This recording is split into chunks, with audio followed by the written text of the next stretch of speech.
Assalamualaikum Ibu. Waalaikumsalam. Selamat pagi. Pagi. Perkenalkan saya Perawat Hilda. Saya bertugas dari pukul 7 pagi sampai pukul 2 siang. Nah Ibu, apa benar Ibu dengan Ibu Lilis dari Ciamis? Iya benar. Mohon izin Ibu, saya melihat gelang identitasnya. Benar ya Ibu dengan Ibu Lilis dari Ciamis. Nah Ibu, saya datang ke sini akan memberikan penyuluhan mengenai masalah gangguan psikoseksual, yaitu saya akan membahas disfungsi seksual. Nah, Ibu, untuk waktunya yaitu kurang lebih 20 menit, apakah Ibu bersedia? Bersedia. Baik Ibu, kita mulai saja ya diskusinya. Nah, baik Ibu, bagaimana kabar Ibu hari ini? Alhamdulillah baik. Alhamdulillah. Nah Ibu ya, sebelum membahas mengenai disfungsi seksual, apakah Ibu sudah mengetahui apa itu disfungsi seksual? Tidak. Tidak. Baik, kalau Ibu tidak mengetahui, saya akan menjelaskan apa itu disfungsi seksual. Nah sebelumnya mungkin ini membahas tentang seksual terlebih dahulu ya. Mungkin sudah tidak asing lagi bagi Ibu yang sudah menikah tentang aktivitas seksual ya. Aktivitas seksual akan memberikan manfaat dan tujuan bagi orang yang sudah menikah, yaitu menurunkan tekanan darah, meningkatkan kesehatan jantung, dan juga tentunya menambah keturunan ya Bu. Nah Ibu, kita lanjut saja ya untuk pengertian disfungsi seksual. Untuk pengertian disfungsi seksual sendiri yaitu gangguan yang menyebabkan adanya penurunan hasrat seksual atau adanya hambatan dalam menikmati aktivitas seksual. Nah, disfungsi seksual dapat terkena baik pada laki-laki maupun perempuan. Gangguan ini dapat terjadi kapan saja dan risikonya meningkat berdasarkan usia.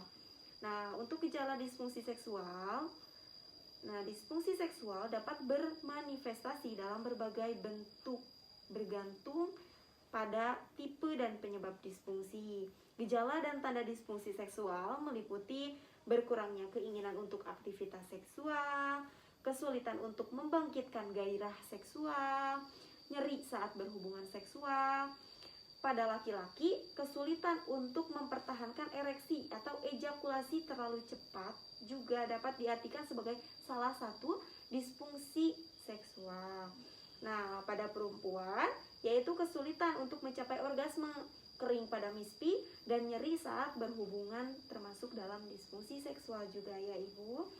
Nah, untuk penyebab disfungsi seksual sendiri, bisa disebabkan oleh stres fisik maupun psikis yang dialami oleh seseorang.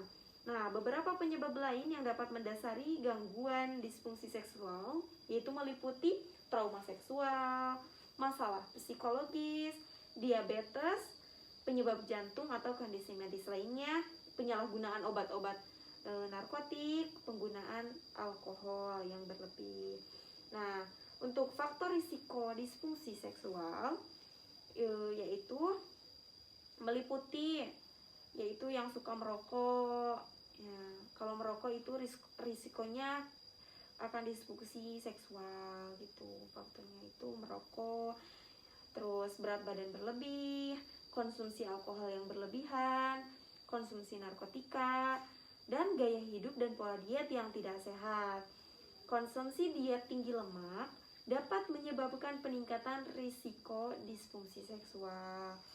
Nah, baik untuk pencegahan disfungsi seksual sendiri, berdasarkan tipe disfungsi seksual dengan penyebab yang spesifik tidak dapat dicegah, namun beberapa hal berikut dapat dilakukan untuk mencegah faktor-faktor yang mempengaruhi disfungsi seksual.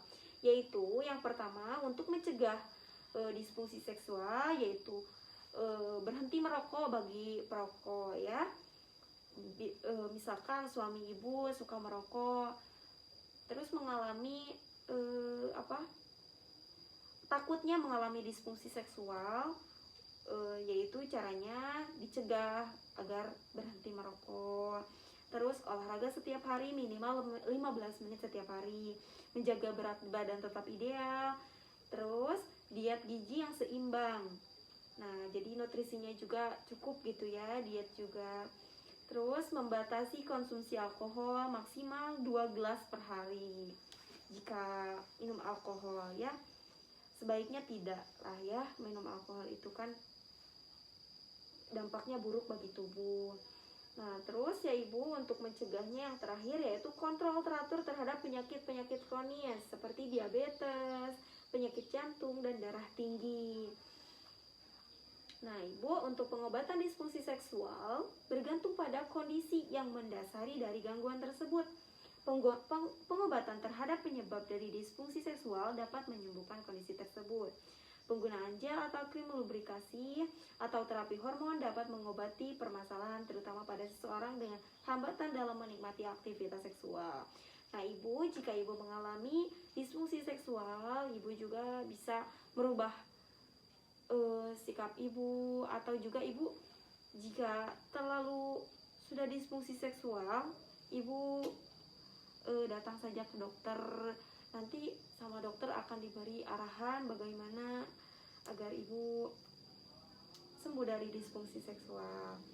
Nah, baik Ibu, apa ada yang mau ditanyakan? Tidak. Tidak. Apa Ibu sudah mengerti apa yang tadi saya sudah jelaskan? Mengerti. Nah, baik Ibu, penjelasannya sudah selesai. Saya mohon izin pamit untuk kembali ke ruangan saya. Nanti Ibu kalau misalkan butuh apa-apa, Ibu bisa hubungi saya ke ruangan saya lewat keluarga Ibu, atau juga Ibu bisa memencet tombol di samping Ibu. Baik Ibu, saya pamit terlebih dahulu Ibu. Terima kasih atas kerjasamanya. Assalamualaikum. Waalaikumsalam.